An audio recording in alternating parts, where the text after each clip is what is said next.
Gent del poble s'ha oposat des d'un primer moment al projecte del parc eòlic marí que les empreses Blue Float Energy i Sener volen dur a terme davant del golf de Roses. La formació política creu que aquest projecte és molt perjudicial per Roses i per la resta de l'Empordà en conjunt perquè posa en perill dos grans eixos econòmics del poble com són el sector turístic i pesquer, a part de l'afectació paisatgística i visual que pot tenir la instal·lació de més d'una vuitantena d'aerogeneradors de més de 250 metres d'altura davant l'entrada de la badia de Roses. Per aquest motiu, el partit decidirà a l'assemblea d'aquest proper dimarts donar suport a la plataforma Stop Macroparc Eòlic Marí, creada recentment per unir els esforços del territori en contra de la implementació d'aquest projecte.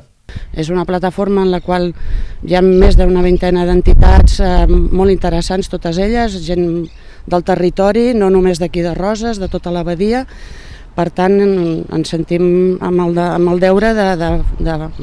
donar-los suport, evidentment. A més, també cal destacar la reunió que va tenir la coalició Tots per l'Empordà amb el subdelegat del govern a Girona el passat dijous. Aquesta va servir perquè aquesta coalició, que agrupa diferents partits independents tant de l'Alt i el Baix Empordà i de la qual en forma part gent del poble, mostrés el malestar i la preocupació que està generant aquest projecte al territori i alhora conèixer el posicionament de la subdelegació respecte al parc eòlic marí. I el que vam veure és que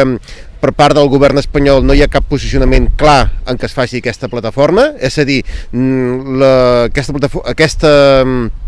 aquest projecte no surt d'una necessitat del govern, sinó que és una empresa privada que pels seus interessos privats i econòmics ha decidit crear aquest macroparc a davant de la badia al marge de totes les altres virtuts que en poden vendre. Si el projecte tira endavant, el 2026 ja tindria d'estar operativa la primera fase, que contempla la instal·lació d'entre 35 i 41 aerogeneradors de 252 metres d'alçada amb una distància de separació entre ells d'1 quilòmetre i de 2,5 quilòmetres entre fila i fila.